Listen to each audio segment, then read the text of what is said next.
everyone, Sophia here. Welcome back. I think it's day 5. Losing track. Yes, mom cut my hair. Mom cut my hair this morning. So here goes.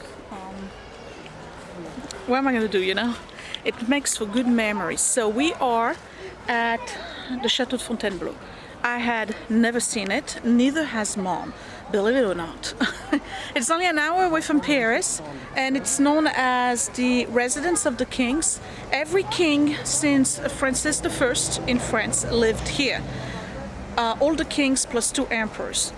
It's huge. I had no idea it was in the middle of the town of Fontainebleau itself. I thought it was in the forest by itself, but no, it's in the middle of the town. So I'm going to show you the plan and what we're doing. We really want to see the apartments of Napoleon because this was the actual residence of Napoleon when he was emperor.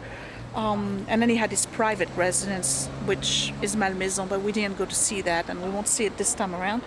But I want to show you the plan so you can see the size of it and where we're going today. And then, of course, I'm going to show you everything there is to see, but definitely Napoleon's apartments. We are right here, and this is called Diana's Garden, the goddess of hunting. So there's a lot of different buildings with courtyards. The big garden is over here, and then the main courtyard is here. So the front entrance of the garden is here, and it's very famous for, you'll see these 2 staircases, and all of the apartments are here. And then there's the stadium here. Of course, there's churches, and it's going to be great. I'm telling you, it's going to be beautiful. So I don't know if we have time to see the gardens, but we are going to cross this way and go straight right here to this main staircase with some of the castle's buildings in the background. So this is all built. It's different periods. You can see here the difference in facades. So this is the early ones around the time of Francis I, and then this is more towards the time of Louis XIV. Difference in styles, and then over here in the middle you have Diane's statue right here. Here's the stadium. That's actually la salle du jeu de paume. It was kind of like a handball game that they used to play, and if you know a little bit about the French Revolution, they did the Declaration of Independence and the beginning of the revolution in the salle de jeu de paume, but not this one, the one that was in Paris.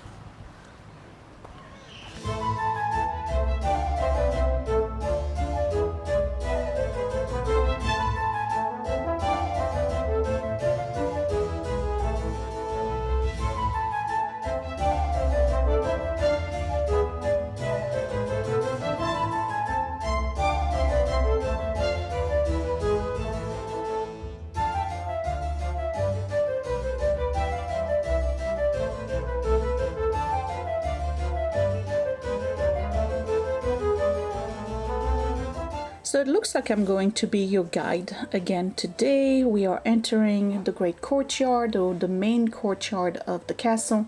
This is basically the main entrance and where they would do the equivalent of the trooping of the colors. So the building you see in the back was one of the additions made by Francis I in the 16th century. This is all Renaissance architecture, including the staircase.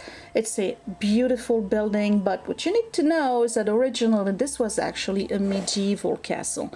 And over the years, many kings came in, and everybody pretty much added their own wings, including their own apartments. So what we're going to see today are the main apartments.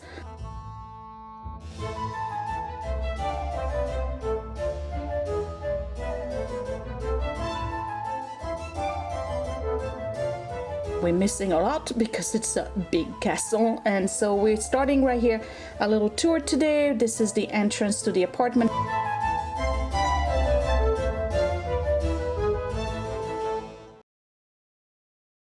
So here we go, we're starting a visit with the Pope's apartments. These actually used to be the Queen Mother's apartments, and we are talking Mary of Medici and later on Anne of Austria. And this is called the Pope's apartment because Pope Pius VII stayed here during the coronation of Napoleon I. So the story goes that he didn't want to do it, he didn't want to preside over the coronation, and Napoleon pretty much abducted him from Rome and brought him over. So here you go, these are the Pope's apartment, and here he is. This is Pope Pius VII.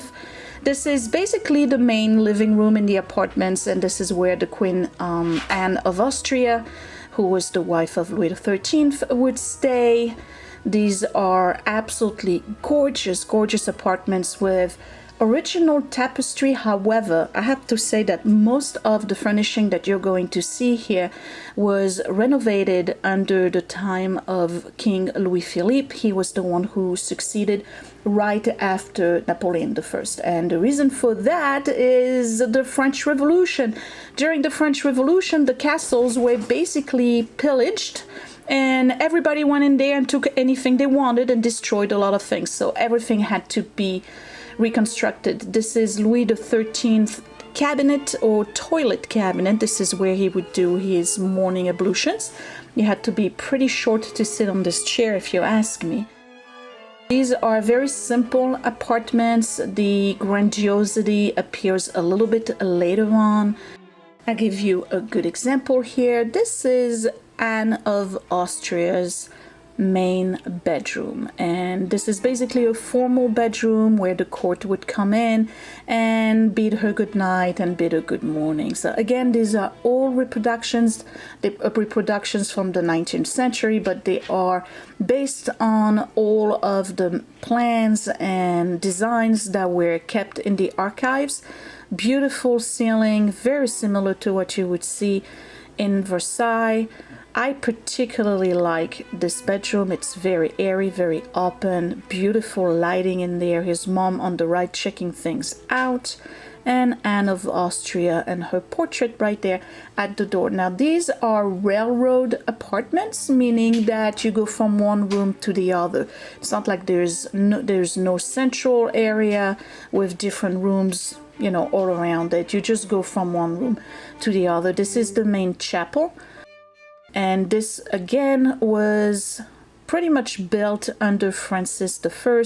It's all Italian Renaissance design, and the main entrance, which is right there behind the staircase that you saw originally, is between the chapel, which you just saw, and the Great Gallery, also known as the Gallery of Francis I. And this is the gallery. This is an absolutely stunning room. It's all Italian Renaissance. He had all sorts of Italian architects come in and do the room for him. And basically the room, and you can see here the salamander on the left and the F, which is the F for Francis I.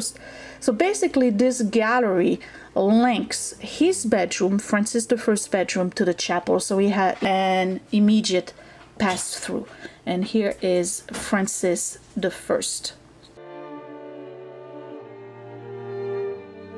This was his bedroom.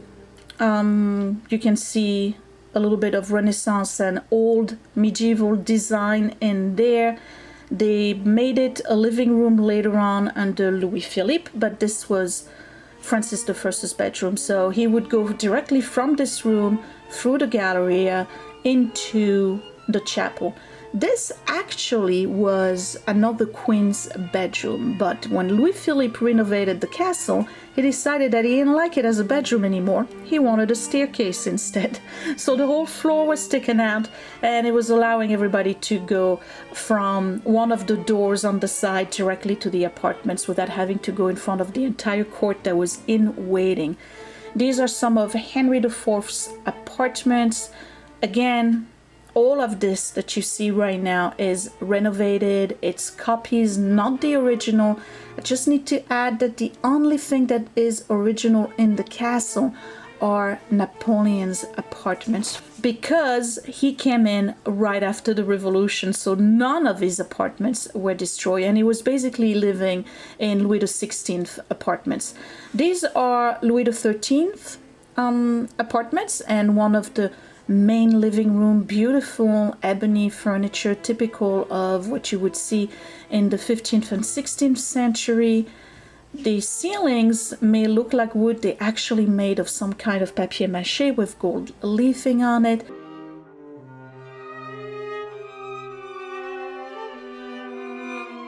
This is the main library.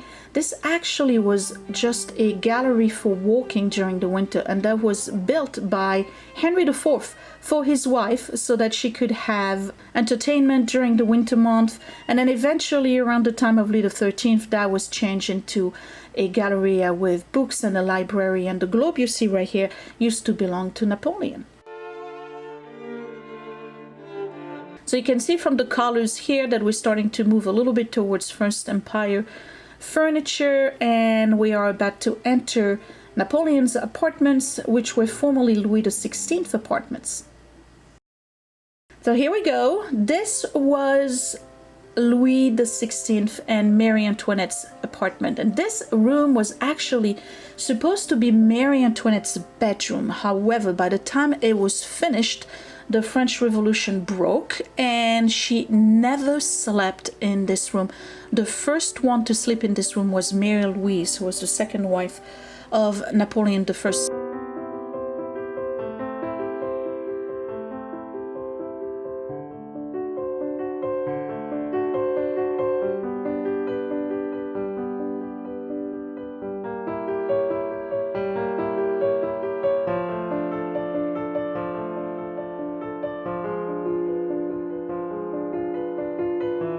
This was Louis XVI's main living room, and Napoleon decided in 1804 to make it his throne room. So this is actually all of the original furnishing. This is all the original fabric and carpeting. It was untouched.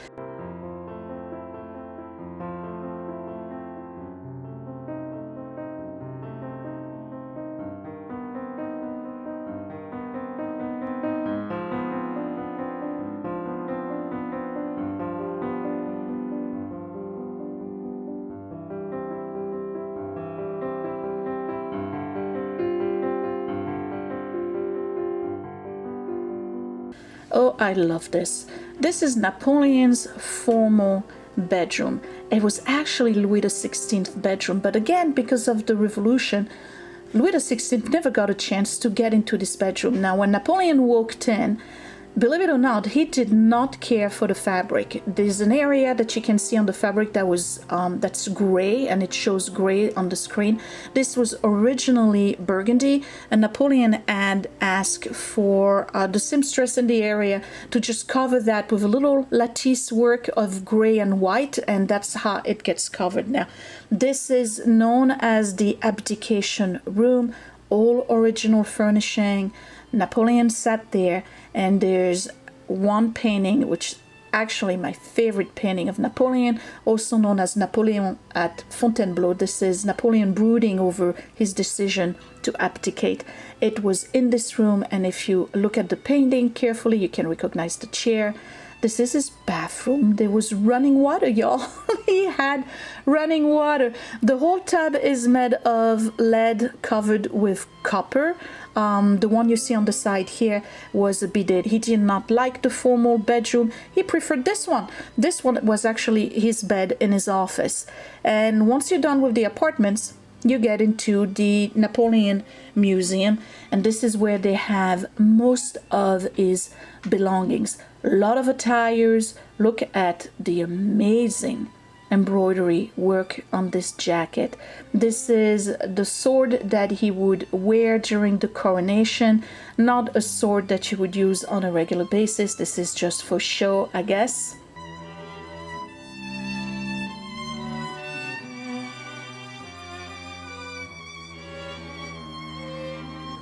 This is another one of his jackets. Actually, I think this is the one that he was wearing for most of his first consul job. And here's one painting representing him as the first consul of France. That was before he made himself emperor in 1804. So So they have a lot of his clothes, and later on you're going to see his famous hat and a great coat, lots of medals, a lot of artifacts, guns, sword.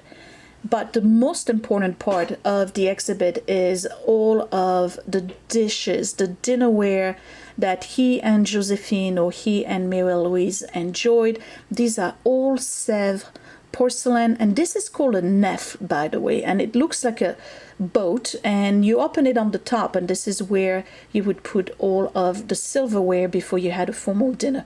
Now, he didn't have a formal dinner and lunch and breakfast every single day like the kings used to. He was much more practical than this.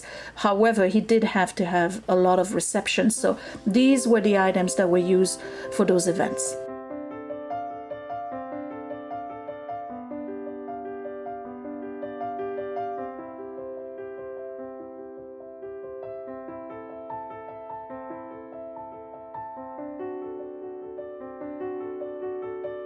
And here we are. This is Napoleon's hat and his famous coat. You probably saw a lot of paintings of him wearing this, in particular at Austerlitz or other particular battles. Now, this hat actually at the time was worn the other way, but Napoleon, wanting to be recognized by his troops, because he was on the battlefield at all time, he decided to wear it sideways, and that's how people would recognize him from far away. These are his toilet kits, his shaving kit, his little plate for when he's eating out on the field. This is the cradle for L'Aiglon, that was who was the only child born of Mary Louise and Napoleon. It's very simple. Hey, we just finished Fontainebleau Castle. I gotta tell you, it was better than Versailles. So if you're coming to Paris and you have a choice, do Fontainebleau. It's the best I've seen, and I've seen a lot, and I really enjoyed it. The Napoleon Museum had all of his personal effects. That was outstanding, and I showed you some shots of that.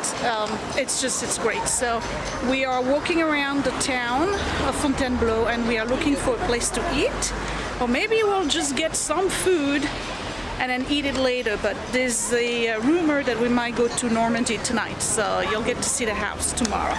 I'll see you in a bit. So we opted for a sandwich, and we are picnicking right there in Diane's garden, and we're going to enjoy this.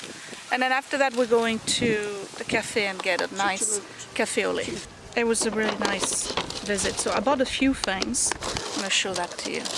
I got Napoleon's sayings, because he was very well known for funny things, and this one is the chef's manual.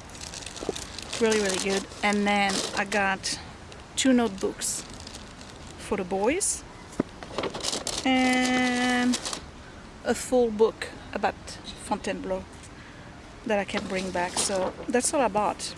I'm feeling like a real tourist, to be honest. So anyway, we'll see you when we're leaving and on our way to Normandy. So this sounds silly, but that's not bad.